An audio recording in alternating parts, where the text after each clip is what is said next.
ಅಲ್ಲ ಎಲ್ಲರಿಗೂ ಹಿಂಗ್ ಹಿಡ್ಕೊ ಹಂಗೆ ಹಿಡ್ಕೊಂತ ನೀನು ನೋಡಲ್ಲ ಹೆಂಗೆ ಹಿಡ್ಕೊಂಡಿದ್ದೀವಿ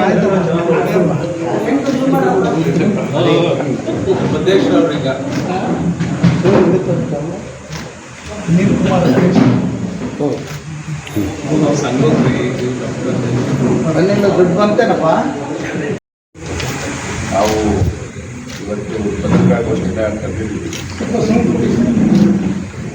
ನಮ್ಮ ಛಾಯಾಗ್ರಹಣ ವೃತ್ತಿ ಮತ್ತು ಪತ್ರಿಕಾ ವೃತ್ತಿ ಎರಡೂ ಒಂಥರ ಅಣ್ಣ ತಮ್ಮಂದಿರ ಸಂಬಂಧ ಇದೆ. ಏಕೆಂದರೆ ನಮ್ಮ ಒಂದು ಫೋಟೋದಲ್ಲಿ ನೀವು ಹಲವಾರು ಸುದ್ದಿಗಳನ್ನ ಬರಿಬೋದು. ಅದರಿಂದ ನಾವೆಲ್ಲ ಅಣ್ಣ ತಮ್ಮಂದಿರು ಅಂತ ನಾನು ಭಾವಿಸ್ಕೊಂಡಿದ್ದೀನಿ. ಇವತ್ತು ಕರೆದಿರೋ ಉದ್ದೇಶ ಏನು ಅಂತಂದರೆ, ನಮ್ಮ ವೃತ್ತಿ ಫೋಟೋಗ್ರಫಿ 186 ವರ್ಷಗಳ ಇತಿಹಾಸ ಇದೆ. ಈ ಇತಿಹಾಸ ಇರೋ ವೃತ್ತಿನ ನಾವೆಲ್ಲ ಛಾಯಾಚಿತ್ರ ಕಲಾವಿದರು. ಏಕೆಂದರೆ ಈ ಫೋಟೋಗ್ರಫಿ ಅನ್ನೋದು 1839ರಲ್ಲಿ ಪ್ರಾರಂಭ ಆಗಿ ಇವತ್ತಿಗೆ ಮೊಬೈಲಿಗೆ ಬಂದು ನಿಂತಿದೆ. ಯಾರು ಬೇಕಾದ್ರೂ ಮೊಬೈಲ್ನಲ್ಲಿ ತೆಗಿಬೋದು. ಆದರೂ ಸಹ ಜನ ಎಕ್ಸ್ಪೀರಿಯನ್ಸ್ ಇರೋ ವೃತ್ತಿನಲ್ಲಿ ತರಬೇತಿ ಹೊಂದಿರೋ ಛಾಯಾಗ್ರಾಹಕರ ಕಡೆಯಿಂದನೇ ಎಲ್ಲ ಕಾರ್ಯಕ್ರಮ ನಡಿಬೇಕು ಅಂತ ಹೇಳಿ ಜನ ಅಪೇಕ್ಷೆ ಪಡ್ತಾರೆ. ಇವತ್ತು ನಮ್ಮ ವೃತ್ತಿ ಯಾವ ರೀತಿ ತೊಂದರೆಯಲ್ಲಿದೆ ಅಂತಂದರೆ, ನಮ್ಗೆ ಯಾರಿಗೂ ಭದ್ರತೆ ಇಲ್ಲ. ಮೊದಲನೇದಾಗಿ ನಮಗೆ ಭದ್ರತೆ ಇಲ್ಲ. ನಾವು ಕಾರ್ಯಕ್ರಮಗಳು ಸದಾ ಶುಭ ಸಮಾರಂಭಗಳು ನಡೀತಾ ಇರ್ತವೆ. ಆ ಶುಭ ಸಮಾರಂಭಗಳು ಬಿಡುವಿಲ್ಲದೆ ನಡೀತಾ ಇರ್ತದೆ. ಜನ ಪ್ರತಿ ದಿವಸನೂ ಕಾರ್ಯಕ್ರಮಗಳು ನಡೀತಾ ಇರುತ್ತೆ. ಯಾರು ವೃತ್ತಿನಲ್ಲಿ ನೈಪುಣ್ಯತೆ ಹೊಂದಿದ್ದಾರೆ ಅವ್ರಿಗೆ ಬಿಡುವಿಲ್ಲದಲೇ ಕೆಲಸ ನಡೀತಾ ಇರುತ್ತೆ. ಈಗ ಅವರು ಒಂದು ಕಾರ್ಯಕ್ರಮ ಮುಗಿಸಿ ಇನ್ನೊಂದು ಕಾರ್ಯಕ್ರಮಕ್ಕೆ ಹೋಗಬೇಕು ಅಂತ ಅಂದಾಗ ಆತ ಮನೆಯೂ ನೋಡೋಂಗಿಲ್ಲ, ಏನೂ ನೋಡೋಂಗಿಲ್ಲ, ಕಾರ್ಯಕ್ರಮ ಫಸ್ಟು ಅಂತ ಹೋಗಿ ಅಲ್ಲಿ ಕಾರ್ಯಕ್ರಮ ಮುಗಿಸಿ ಬರ್ತಾರೆ. ನಮಗೆ ಸರ್ಕಾರದಿಂದ ಯಾವುದೂ ಭದ್ರತೆ ಇಲ್ಲ. ಇದು ಒಂದು ಮುಖ್ಯವಾದ ವಿಚಾರ. ಆದಮೇಲೆ ಇವತ್ತು ಏನಾಗಿದೆ, ವೃತ್ತಿಗೆ ಸಂಬಂಧ ಇಲ್ಲದೇ ಇರುವಂಥವರೆಲ್ಲ ವೃತ್ತಿ ಮಾಡೋಕ್ಕೆ ಹೇಳಿಬಿಟ್ಟಿದ್ದಾರೆ. ಯಾಕೆಂದರೆ ಮುಂಚೆ ಫೋಟೋಗ್ರಫಿ ಮತ್ತು ವೀಡಿಯೋಗ್ರಫಿ ಕಲಿಬೇಕು ಅಂತ ಅಂದರೆ ಸ್ಟುಡಿಯೋದಲ್ಲಿ ಹೋಗಿ ಅಲ್ಲೆಲ್ಲ ಕೆಲಸ ಮಾಡಿ ಕ್ಯಾಮ್ರಾ ಮುಟ್ಟಕ್ಕೇ 1 ವರ್ಷ 2 ವರ್ಷ ಕ್ಯಾಮ್ರಾ ಮುಟ್ಟಿಸ್ತಾ ಇರಲಿಲ್ಲ.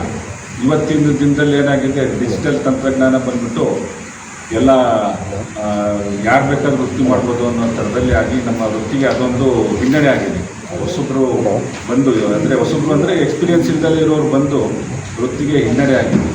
ಇದಾದ ನಂತರ ನಮ್ಮ ಸಂಘ ಏನು ನಮ್ಮ ತುಮಕೂರಿನಲ್ಲಿ ಛಾಯಾಗ್ರಾಹಕರ ಸಂಘ 36 ವರ್ಷ ಇತಿಹಾಸ ಇದೆ. ಅದೇ ರೀತಿ ಎಲ್ಲ ತಾಲೂಕಿನಲ್ಲೂ ಸಂಘಗಳಿದ್ದಾವೆ. ತಾಲೂಕು ಸಂಘಗಳು ಎಲ್ಲ ರಚನೆಯಾಗಿ ಎಲ್ಲ ನಾವು ಕಾರ್ಯಕ್ರಮಗಳನ್ನ ಮಾಡಿಕೊಂಡು ಬರ್ತಾಯಿದ್ದೀವಿ. ನಮಗೆ ಏನಾಗಿದೆ, ಸರ್ಕಾರದ ವತಿಯಿಂದ ಏನು ಕಾರ್ಯಕ್ರಮಗಳು ನಡೀತದೆ, ಕೆಲವರೆಲ್ಲ ಸರ್ಕಾರದ ನೌಕರರೇ ನಮ್ಮ ವೃತ್ತಿ ಮಾಡೋಕ್ಕೆ ನಿಂತ್ಬಿಟ್ಟಿದ್ದಾರೆ. ನಮಗೆ ಈಗ ಪಂಚಾಯತಿ ಲೆವೆಲಲ್ಲಿ ಆಗ್ಬೋದು, ಮತ್ತು ತಾಲೂಕು ಮಟ್ಟದಲ್ಲಾಗ್ಬೋದು, ಆ ಕಾರ್ಯಕ್ರಮಗಳಿಗೆ ಅವರೇ. ಆಮೇಲೆ ಸ್ಕೂಲ್ನಲ್ಲಿ ಮಕ್ಕಳ ಫೋಟೋ ತೆಗಿತಾರೆ. ಆಯಾ ವರ್ಷದ ಫೋಟೋ ತೆಗೆದು ಅವ್ರಿಗೆ ಅದೊಂದು ನೆನಪು, ನಾವು ಚಿಕ್ಕ ವಯಸ್ಸಿನಲ್ಲಿ ಈ ಥರ ಇತ್ತು ಅನ್ನೋ ಒಂದು ನೆನಪನ್ನು ಕೊಡುವಂಥ ಛಾಯಾಚಿತ್ರನ ಇವತ್ತು ಎಲ್ಲ ಅವ್ರ ಸ್ಕೂಲ್ ಟೀಚರ್ಸೇ ತೆಗೆಯೋ ಮಟ್ಟಕ್ಕೆ ಹೋಗಿದೆ. ಇದನ್ನೆಲ್ಲ ಕೇಳುವಂಥವ್ರು. ಒಂದು ಕಲ್ಯಾಣ ಮಂಟಪ ಅಂತ ಅಂದರೆ ಅಲ್ಲಿ ಹಲವಾರು ಜನರ ಜೀವನ ನಡೀತದೆ. ಒಂದು ಕಲ್ಯಾಣ ಮಂಟಪ ಸ್ಟಾರ್ಟ್ ಆದರೆ ಹಲವಾರು ಜನರ ಜೀವನ ನಡೀತದೆ.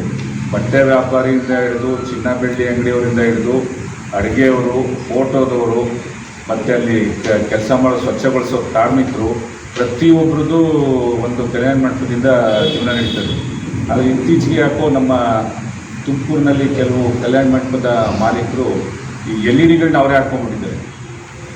LED ಅವರೇ ಹಾಕ್ಕೊಂಡು ನಮ್ಮ ಹೊಟ್ಟೆ ಮೇಲೆ ಅದು ಬರೆ ಹಾಕ್ದಂಗೆ ಆಗುತ್ತೆ. ಯಾಕೆಂದರೆ ನಮಗೆ ಈ ಕಲ್ಯಾಣ ಮಂಟಪದ ಮಾಲೀಕರಿಗೆ ಒಟ್ಟಿಗೆ ಹಣ ತೊಗೊತಾರೆ, ಅವ್ರ ಜೀವನ ನಡೀತದೆ. ನಾವು ಇದೇ ವೃತ್ತಿ ನಂಬ್ಕೊಂಡಿದ್ದೀವಿ. ಇದೇ ವೃತ್ತಿ ನಂಬಿಕೊಂಡು ಇದರಿಂದನೇ ನಮ್ಮ ಮಕ್ಕಳ ವಿದ್ಯಾಭ್ಯಾಸ, ನಮ್ಮ ಪೋಷಕರ ಪಾಲನೆ ಪೋಷಣೆ ಇವೆಲ್ಲ ನಾವು ಈ ಫೋಟೋಗ್ರಫಿ ಮೇಲೆ ನಿಂತಿದೆ. ಅದರಿಂದ ಕಲ್ಯಾಣ ಮಂಟಪದ ಮಾಲೀಕರಿಗೆ ತಮ್ಮ ಮೂಲಕ ನಾವು ಮನವಿ ಮಾಡೋದೇನೆಂದರೆ, ತಾವು ಮಾಲೀಕರಿದ್ದೀರ, ತಾವು ದಣಿಗಳು, ಸಾವಿರಾರು ಜನಕ್ಕೆ ನಿಮ್ಮ ಕಲ್ಯಾಣ ಮಂಟಪದಲ್ಲಿ ಒಂದು ಕಾರ್ಯಕ್ರಮ ನಡೆದರೆ ಸುಮಾರು ಜನ ಬಂದು ಊಟ ಮಾಡಿ ಹೋಗ್ತಾರೆ. ಅದರಿಂದ ನಮ್ಮ ಊಟನ ತಾವು ಕುತ್ಕೋಬೇಡಿ ಅಂತ ಹೇಳಿ ತಮ್ಮ ಮೂಲಕ ನಾನು ಮನವಿ ಮಾಡ್ತಾ ಇದ್ದೀನಿ. ಅದಾದಮೇಲೆ ಈಗ ಇತ್ತೀಚೆಗೆ ಈವೆಂಟ್ ಮ್ಯಾನೇಜ್ಮೆಂಟ್ ಅನ್ನೋದು ಒಂದು ದೊಡ್ಡ ಪಿಡುಗಾಗ್ಬಿಟ್ಟಿದೆ ಎಲ್ಲ ಕಡೆ. ಈ ಈವೆಂಟ್ಸ್ ಅವ್ರು ಏನು ಮಾಡ್ತಾರೆ, ಅವ್ರಿಗೆ ಏನೂ ಗೊತ್ತಿರೋದಿಲ್ಲ, ನಾನೆಲ್ಲ ಮಾಡ್ತೀನಿ ಅಂತ ಹೇಳಿ ಅವರು ಆರ್ಗನೈಸ್ ಮಾಡ್ತಾರೆ.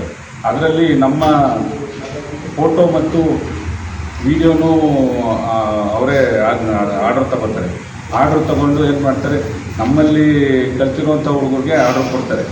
ಸ್ವಲ್ಪ ಆರ್ಡ್ರ್ಗಳು ಚೆನ್ನಾಗಾಗುತ್ತೆ, ಆಮೇಲೆ ಕಂಟಿನ್ಯೂ ಹೇಳ್ತಿರ್ತಾರೆ. ನಮ್ಮಲ್ಲಿ ಏನು ಆರ್ಡರ್ ತೊಗೊಂಡು ಕೆಲಸ ಮಾಡಿದ್ದಾರೆ, ಪ್ರತಿ ಈವೆಂಟ್ಸವರು ಲಕ್ಷಾಂತರ ರೂಪಾಯಿ ಹಣ ಇವತ್ತು ಬಾಕಿ ಉಳಿಸ್ಕೊಂಡಿದ್ದಾರೆ. ನಮ್ಮ ಛಾಯಾಗ್ರಾಹಕರಿಗೆ ಕೊಡ್ತಾ ಇಲ್ಲ.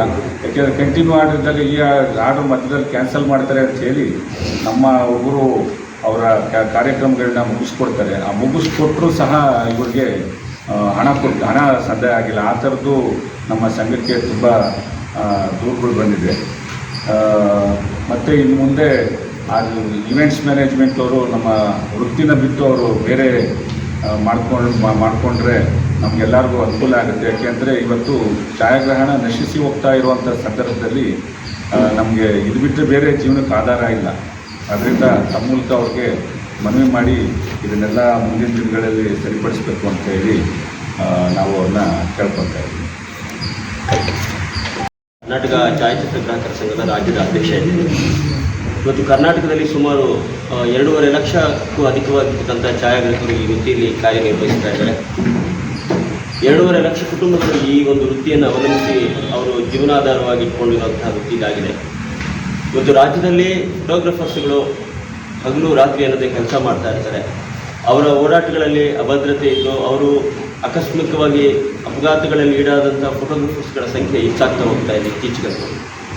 ಜೊತೆಯಲ್ಲಿ ಇಂತಾನೆ ನಮ್ಮ ಅನಿಲ್ ಸಾಹೇಬರು ಹೇಳಿದಾಗೆ ಚೌಲ್ಟ್ರಿಗಳಲ್ಲಿ ಕಳ್ತನ ಆಗ್ತಾ ಇರ್ತಕ್ಕಂಥದ್ದು ಸಹ ಹೆಚ್ಚಾಗ್ತಾ ಇದೆ. ಇದ್ರ ಬಗ್ಗೆ ನಾವು ಮಾನ್ಯ ಗೃಹ ಇಲಾಖೆಗೂ ಸಹ ಇದಕ್ಕೆ ಹೆಚ್ಚಿನ ರೀತಿಯಾಗಿ ಭದ್ರತೆ ಕೊಡಬೇಕು ಅಂತೇಳಿ ನಾವು ಗೃಹ ಇಲಾಖೆಗೂ ಸಹ ನಾವು ಮನವಿಯನ್ನು ಸಲ್ಲಿಸಿದ್ದೇವೆ. ಇತ್ತೀಚೆಗೆ ಕರ್ನಾಟಕ ಫೋಟೋಗ್ರಫರ್ಸ್ಗಳನ್ನು ಇಡೀ ದೇಶದಲ್ಲೇ ಎಲ್ಲೂ ಇಲ್ಲದೆ ಇರತಕ್ಕಂಥ ಒಂದು ಸವಲತ್ತನ್ನು ಕಾರ್ಮಿಕ ಇಲಾಖೆಯ ಮುಖಾಂತರ ಸರ್ಕಾರ ನಮ್ಮನ್ನು ಗುರುತಿಸುವಂಥ ಕೆಲಸ ಮಾಡಿದೆ. 23 ಪ್ರವರ್ಗಗಳಲ್ಲಿ ನಮ್ಮ ಫೋಟೋಗ್ರಫಿನೂ ಸಹ ಛಾಯಾಗ್ರಾಹಕರನ್ನು ಗುರುತಿಸುವಂಥ ಕೆಲಸ ಮಾನ್ಯ ಸರ್ಕಾರ ಇತ್ತೀಚಿನ ಸರ್ಕಾರ ಗುರುತಿಸಿ ಮಾಡಿಕೊಟ್ಟಿದೆ. ಅದರಲ್ಲಿ ಭಾಳ ಪ್ರಮುಖವಾಗಿ ಆಕ್ಸಿಡೆಂಟಲ್ ಫಂಡ್ ಅಂತ ಹೇಳಿ 1 ಲಕ್ಷ ಹಣವನ್ನು ನಮ್ಮ ಫೋಟೋಗ್ರಫರ್ಸ್ಗಳಿಗೆ ಕೊಟ್ಟಿದೆ.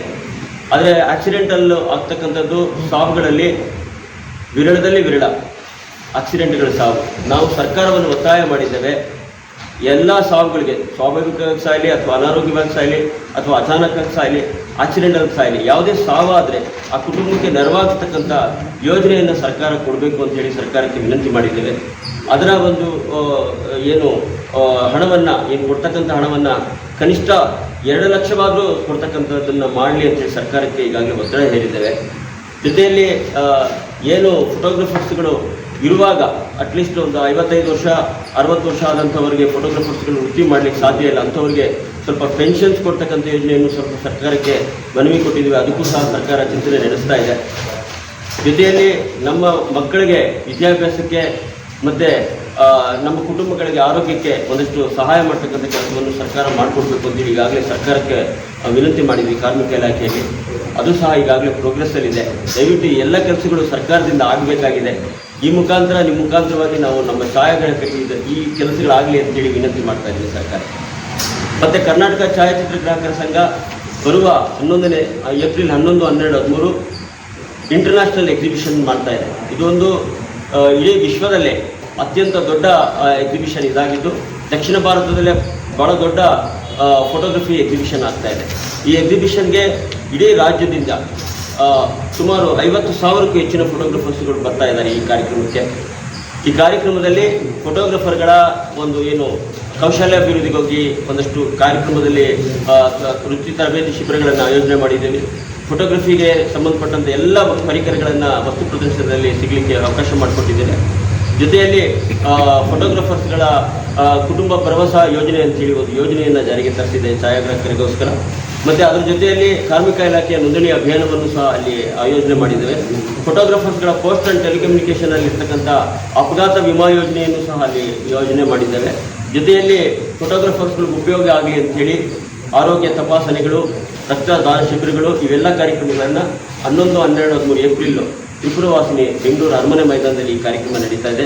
ಈ ಕಾರ್ಯಕ್ರಮಕ್ಕೆ ರಾಜ್ಯದ ಗಣ್ಯರು ಆಗಮಿಸಲಿದ್ದಾರೆ. ಈ ಕಾರ್ಯಕ್ರಮಕ್ಕೆ ತಾವುಗಳೆಲ್ಲ ಬಂದು ಈ ಕಾರ್ಯಕ್ರಮವನ್ನು ಯಶಸ್ವಿಗೊಳಿಸಬೇಕು ಅಂತೇಳಿ ತಮ್ಮಲ್ಲಿ ಮತ್ತೊಮ್ಮೆ ವಿನಂತಿ ಮಾಡ್ತಾ ಇದ್ದೀನಿ. Thank you. ಛಾಯಾಗ್ರಾಹಕರನ್ನು 2013ರಲ್ಲಿ ರಾಜ್ಯ ಸರ್ಕಾರ ನಮ್ಮನ್ನು ಅಸಂಘಟಿತ ಕಾರ್ಮಿಕ ವಲಯಕ್ಕೆ ನಮ್ಮನ್ನು ಸೇರ್ಪಡೆ ಮಾಡಿತ್ತು. ಅಸಂಘಟಿತ ವರ್ಗಕ್ಕೆ ಸೇರ್ಪಡೆ ಮಾಡಿ ಈಗ ಹಲವಾರು ಯೋಜನೆಗಳು ಬಂದಿದ್ದಾರೆ. ನಾವು ತಮ್ಮ ಮೂಲಕ ಕಾರ್ಮಿಕ ಇಲಾಖೆಯ ಸಚಿವರಿಗೆ ನಾವು ಏನು ಮನವಿ ಮಾಡ್ತಿದ್ದೀವಿ ಅಂತಂದರೆ, ಈಗ ತಮ್ಮ ಕಾರ್ಮಿಕ ಇಲಾಖೆಯಲ್ಲಿ ವಿವಿಧ ವೃತ್ತಿ ಮಾಡುವಂಥವ್ರಿಗೆ ಆ ವೃತ್ತಿಯವ್ರಿಗೆ ಟೂಲ್ ಕಿಟ್ಸ್ಗಳನ್ನ ಕೊಡ್ತಾ ಇದ್ದಾರೆ. ಉದಾಹರಣೆ ಗಾರೆ ಕೆಲಸ ಮಾಡೋರಿಗೆ, ವೆಲ್ಡಿಂಗ್ ಕೆಲಸ ಮಾಡೋರಿಗೆ, ಇನ್ನಿತರ ವೃತ್ತಿ ಮಾಡುವಂಥವ್ರಿಗೆ ಟೂಲ್ಸ್ ಕಿಟ್ ಕೊಡ್ತಾ ಇದ್ದಾರೆ. ನಮ್ಮನ್ನು ಅಸಂಘಟಿತ ವಲಯದಲ್ಲಿ ತಾವು ಗುರುತಿಸಿರೋದ್ರಿಂದ ನಮ್ಮ ಛಾಯಾವೃತ್ತಿಗೆ ಬೇಕಾದಂತಹ ಬೇಸಿಕ್ ಕಿಟ್ಗಳನ್ನಾದರೂ ತಮ್ಮ ಇಲಾಖೆಯಿಂದ ಕೊಟ್ಟರೆ ನಮ್ಮೆಲ್ಲರಿಗೂ ತುಂಬ ಅನುಕೂಲ ಆಗುತ್ತೆ ಅಂತೇಳಿ ತಮ್ಮ ಮೂಲಕ ಅವ್ರನ್ನ ಮನವಿ ಮಾಡ್ಕೊತಾ ಇದ್ದೀವಿ. ಸರ್, ಈವೆಂಟ್ ನಮಗೆ ಭಾಳ ತಡ ಆಗಿಲ್ಲ ಸರ್. ಈಗ ಸರ್, ಅದು ಈವೆಂಟ್ಸ್ವರೆಗೆ ಭಾಳ ತಡ ಆಗಿದೆ ಅಂತ ಅಂದರೆ ನಾವು ನಮ್ಮ ಹುಡುಗರಿಗೆಲ್ಲ ಹೇಳಿದ್ದು, ನೀವು ಈವೆಂಟ್ಸ್ವರೆಗೆ ಕಾರ್ಯಕ್ರಮ ಮಾಡ್ತೀರಾ, ಈಗ ಕಾರ್ಯಕ್ರಮ ಮಾಡುವಾಗ ನೀವು ಹೆಚ್ಚು ಹಣ ಚಾರ್ಜ್ ಮಾಡಿ ಅಂತ. ಕೆಲವರು ಈವೆಂಟ್ಸ್ವ್ರು ಏನು ಮಾಡಿಬಿಟ್ಟಿದ್ದಾರೆ, ಈ ಕ್ಯಾಮ್ರಾಗಳನ್ನ ನಮ್ಮ ಹುಡುಗರಿಗೆ, ಈಗ ನಮ್ಮಲ್ಲಿ ಕೆಲಸ ಮಾಡ್ತಾ ಇರ್ತಾರೆ, ಆ ಕೆಲಸ ಮಾಡುವಂಥ ಹುಡುಗರಿಗೆ ಆರ್ಡ್ರ್ ಕೊಟ್ಟಿರ್ತಾರೆ. ಕಳಿಸಿದಾಗ ಅವ್ರಿಗೆ ಉತ್ಸಾಹಿಸ್ಕೊಂಡು, ನೀನು ಇಷ್ಟು ಚೆನ್ನಾಗಿ ಮಾಡ್ತೀಯಾ, ನಿನ್ನೆ ಕ್ಯಾಮ್ರಾ ಕೊಡಿಸ್ತೀನಿ ಅಂತೇಳಿ ಒಂದು ಸ್ವಲ್ಪ ದಿನ ಅವನ ಹತ್ರ ಆರ್ಡ್ರ್ ಮಾಡಿಸ್ಕೊಂಡು ತಿರ್ಗಿ ಅವನು ಬೀದಿಗೆ ತಳ್ಳೋ ವಾತಾವರಣ ನಿರ್ಮಾಣ ಆಗಿದೆ. ಅದೆಲ್ಲ ನಿರ್ಮಾಣ ಆದಮೇಲೆ ನಮ್ಮ ಹತ್ರ ಸಂಘಕ್ಕೆ ಬಂದು ಈ ಥರ ಆಗಿದೆ ಅಂತ ಹೇಳಿದ್ಮೇಲೆ ನಾವು ಸಾರ್ವಜನಿಕರಿಗೆ ತಮ್ಮ ಮೂಲಕ ತಿಳಿಸೋ ಪ್ರಯತ್ನ ಮಾಡ್ತಾಯಿದ್ದೀವಿ.